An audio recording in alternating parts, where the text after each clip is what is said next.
জয় গোপাল, রাধে রাধে। সবাই কেমন আছো? আশা করি রাধা গোবিন্দের কৃপায় তোমরা সবাই ভালোই আছো।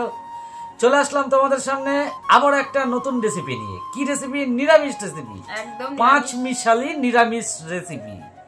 ঠিক আছে, তাহলে এই রেসিপিটা দেখতে থাকো। একদম সামান্য সাদামাটা উপকরণ, কিচ্ছু লাগে না। এই রেসিপিটা তৈরি করতে গেলে কিচ্ছু লাগে না, সামান্য উপকরণ দিয়ে টুম্পা তোমাদেরকে রান্না করে দেখাবে। তাহলে তোমরা রেসিপিটা দেখতে থাকো আর এইভাবে আমাদের ভালোবাসা দিয়ে যেও। আমাদের ভিডিওগুলো যদি তোমাদের ভালো লাগে তাহলে আমাদের চ্যানেলটা সাবস্ক্রাইব করে অবশ্যই আমাদের পাশে থেকো, আমাদেরকে ভালোবাসা দিও। লাইক মোটেই হচ্ছে না, ভিউজ হচ্ছে না, কেন হচ্ছে না জানি না, কমেন্টও খুব কম আসছে, জানি না কেন এরকম হচ্ছে। তোমরা হয়তো আমাদেরকে আর ভালোবাসছো না, তোমরা হয়তো আমাদেরকে আর পছন্দ করছো না। তাও চেষ্টা করে যাচ্ছি তোমাদের সামনে ভালো ভালো রেসিপি দেওয়ার, ভালো ভালো ভিডিও দেওয়ার।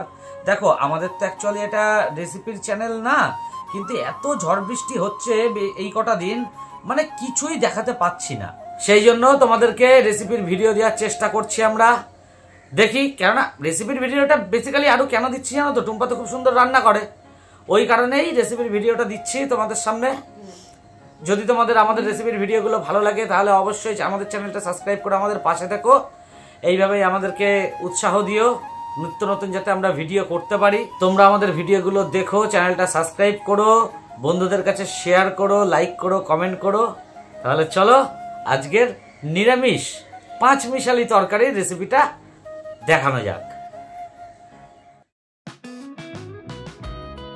এই যে আমি সব সবজি নিয়ে নিয়েছি, আর সবজির মধ্যে আমি কি কি নিয়েছি চলো দেখা যাক। আমি সবজির মধ্যে নিয়েছি হচ্ছে আলু, আমি নিয়েছি হচ্ছে কাঁচা কলা, পটল, আর নিয়েছি পেঁপে। আমার ঘরেতে এই সবজিই ছিল। আপনারা যদি মনে করেন যে এর মধ্যে আরও সবজি অ্যাড করতে চান তাহলে অবশ্যই পারেন। গাজর, বিনস, আপনারা উচ্ছে সব সবজি দিতে পারেন। তাহলে আমার রান্নাটা শুরু করা যাক।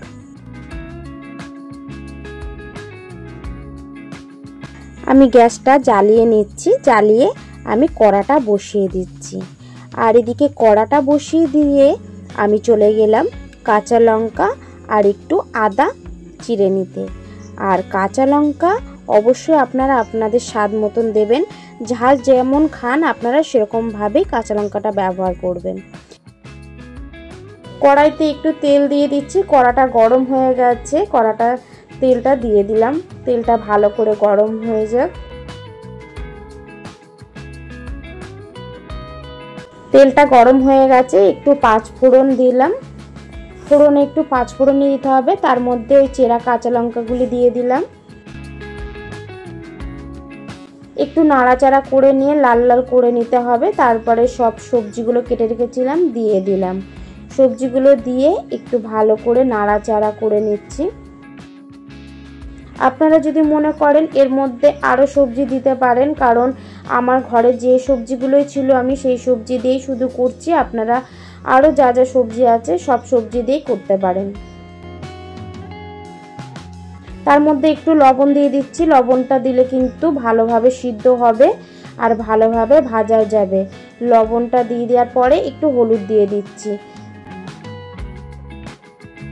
লবণ আর হলুদটা দিয়েই কিন্তু ভালো করে নেড়ে চেড়ে নেবে, আর নেড়ে চেড়ে নিলেই কিন্তু হলুদ আর লবণটা খুব সুন্দরভাবে মিশে যাবে। আর হলুদ আর লবণ দিয়ে কিন্তু একটু ভাজা ভাজা করে নিতে হবে, না হলে কিন্তু সবজিগুলো কাঁচা কাঁচা থেকে যাবে, খেতে অতটা ভালো লাগবে না। আমি ঢাকনা চাপা দিয়ে দিচ্ছি, কারণ ঢাকনাটা চাপা দিলে কিন্তু সিমে আঁচে দিলে একটু নরম হয়ে যাবে, সিদ্ধ হবে ভালোভাবে। আর এইদিকে আমি রাঁধুনি আর আদাটা পিষে নেব।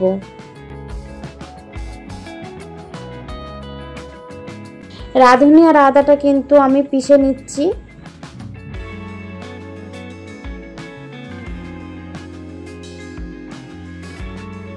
আর এই রাঁধুনি আর আদা কিন্তু দিলে তরকারির স্বাদ কিন্তু একদম আলাদা রকম হয়ে যায়, ভীষণ ভালো লাগে খেতে। রাঁধুনির গন্ধ তো খুবই ভালো লাগে। আর এদিকে ঢাকনাটা দেওয়া রয়েছে, ঢাকনাটা আমি তুলে নেব, যেহেতু ঢাকনা দিয়ে রেখেছিলাম অনেকটা সিদ্ধ হয়ে গেছে। আর এই যে অনেকটা সিদ্ধ হয়ে গেছে, তলাটা হালকা হালকা লেগে গেছে, তবুও আমি কিন্তু কোনো রকম জল টল দিইনি, অল্পই তেল দিয়েছিলাম আর সুন্দরভাবে কিন্তু সিদ্ধ হয়ে গেছে। আর ওই আদা আর রাঁধুনিটা বেটে নিয়েছি।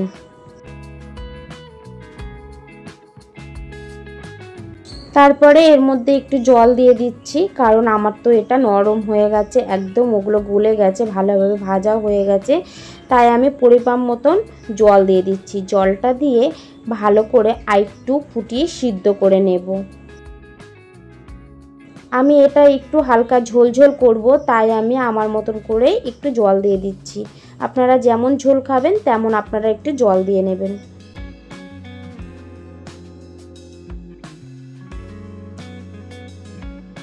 আর এদিকে আমার তরকারিটা পুরোটাই ফুটে গেছে, আর ফুটে গেছে মানে পুরোটাই কিন্তু আমার সিদ্ধ হয়ে গেছে। এর মধ্যে এবার ওই আদা রাঁধুনি বাটাটা পুরো দিয়ে দেব। রাঁধুনি আর ওই আদা বাটাটা দেবার পরে আমি একটু নেড়ে নিচ্ছি ভালো করে, যাতে পুরোপুরি সবটার মধ্যে মিশে যায়।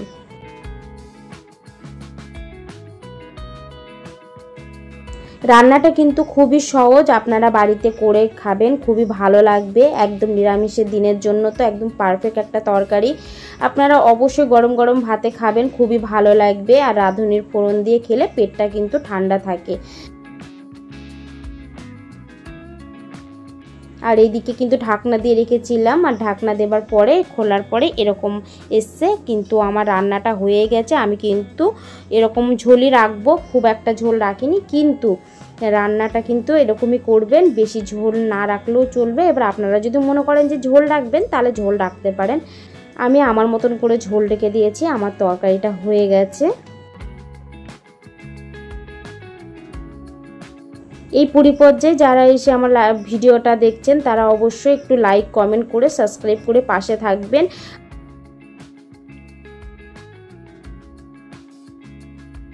আর একটু ধনেপাতা দিয়ে দিচ্ছি, কারণ আমি ধনেপাতা দিয়ে খেতে ভীষণ ভালোবাসি, তাই আলাদা তুলে রেখে দিয়েছি। আর কিছুটা ধনেপাতা দিচ্ছি, আর ধনেপাতা দিয়ে কিন্তু আপনারা খাবেন, ভালো লাগবে। আপনারা যদি মনে করেন ধনেপাতাটা দেবেন না, ধনেপাতাটা স্কিপ করতে পারেন। ফাইনালি আমার রান্নাটা হয়ে গেছে, দেখতে কতটা সুন্দর লাগছে দেখেন। অবশ্যই আপনারা বাড়িতে বানিয়ে খাবেন, খুবই ভালো লাগবে। নিরামিষ দিনে অবশ্যই বানাবেন, খুব ভালো লাগবে খেতে। বাড়িতে যেমন সবজি থাকবে সেই সবজি দিয়েই বানিয়ে ফেলবেন। আর এটা কিন্তু আমরা প্রায় করে খাই, খুবই ভালো লাগে, গরম ভাতের সাথে খুব সুন্দর লাগে খেতে। যারা যারা এখনও পর্যন্ত আমার চ্যানেলটা সাবস্ক্রাইব করেননি, চ্যানেলটা সাবস্ক্রাইব করে পাশে থাকবেন। আজকের মতন এখানেই রাখছি।